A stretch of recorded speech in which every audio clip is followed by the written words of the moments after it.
অসমীয়া গীতৰ সুৰেৰে উজলিছে বলিউড। বলিউডৰ ছবিত অসমীয়া গীতৰ চুৰ কৰা সুৰ। কোনে কয় অসমীয়া ছবিয়ে অনুসৰণ কৰে বলিউডক?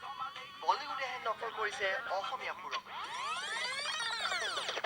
প্ৰথমে দেখুৱাব লৈছো শেহতীয়াভাৱে জনপ্ৰিয় এখন হিন্দী ছবিৰ এই গীতটি।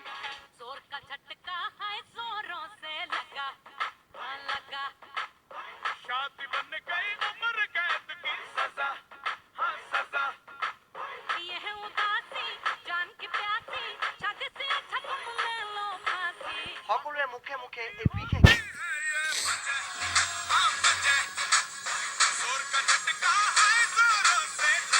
কিন্তু এইবাৰ শুনক এটা অন্য গীত।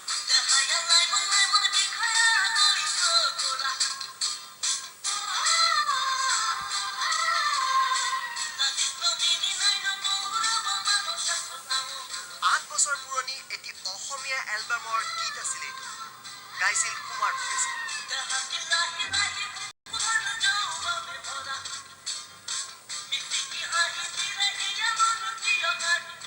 হয়, 8 বছৰ পূৰ্বে ৰেকৰ্ড কৰা হৈছিল এই সুৰ আৰু 8 বছৰৰ পিছত বলিউডৰ ছবিত সম্পূৰ্ণ নতুন ৰূপত। সেই গানটোৰ মানে মুখাটো লৈছে সোণবাহী কেছেটৰ পৰা। সোণবাহী যিটো মই স্থায়ী হয় তাৰ পৰা সেই হিন্দী গীতৰ মানে মুখাটো লৈছে। আৰু মোৰ ৰজা কেছেটখনৰ পৰা অন্তৰাটো লৈছে, অন্তৰা দুলাইন লৈছে। আৰু তাৰপিছত আকৌ সোণবাহীৰ মোৰ সেই সুৰটো আকৌ লগাই দিছে তাত। তেনেকৈ গোটেই মোৰ দুটা গানৰ টিউনৰ পৰা এই গানটো বনোৱা হৈছে। এইবাৰ শুনক একেটা হিন্দী গীতৰে অন্তৰা।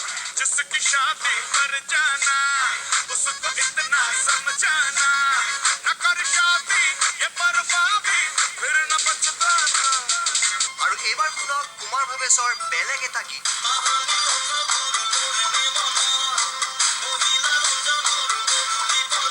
হয়, এইদৰে অসমীয়া গীতক চুৰ কৰিছে হিন্দী ছবিৰ সংগীত পৰিচালকে।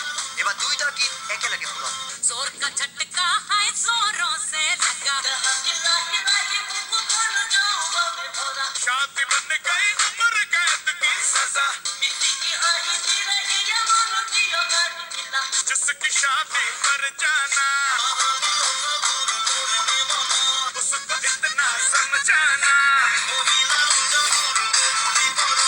এইদৰে বলিউডৰ খ্যাতনামা সংগীত শিল্পী সূৰ্যবীত লিপ্ত হৈছে।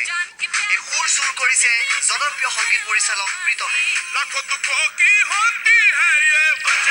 মোক এবাৰ জনাব লাগিছিলে, কিন্তু তেখেতে একো নজনাকৈ তেখেতে মোৰ গানটো কোনো পাৰ্মিশ্যন নোলোৱাকৈ তেখেতে গানটো মানে তাৰ মানে টিউনটো মোৰ তাত ইউজ কৰিছে। মই চাই লওঁ, যদি মোক একো নকয় বা একো তাৰ পৰা মই ৰিপ্লাই নকৰোঁ, তেতিয়া মোৰ লিগেল এডভাইচাৰ আছে, মই তেখেতৰ লগত কথা পাতিম। তেখেতে মোক যি কয়, যি ধৰণে আগবাঢ়িব দিয়ে মই তেনেধৰণে আগবাঢ়িম। উল্লেখযোগ্য যে সংগীত শিল্পী প্ৰীতমৰ বিৰুদ্ধে ইয়াৰ পূৰ্বেও সুৰ চুৰ কৰাৰ অভিযোগ আছে। ইতিমধ্যে এজন দক্ষিণ ভাৰতৰ সংগীত পৰিচালকে সুৰ চুৰ কৰা অপৰাধত প্ৰীতমৰ বিৰুদ্ধে গোচৰ ৰুজু কৰিছিল। এইদৰে চলিছে এতিয়া বলিউড। কেউপিনে কেৱল চুৰ কৰা সুৰ। কেমেৰা পাৰ্চন হিতেশৰ সৈতে অমৰেন্দ্ৰ ডেকা, নিউজ লাইভ।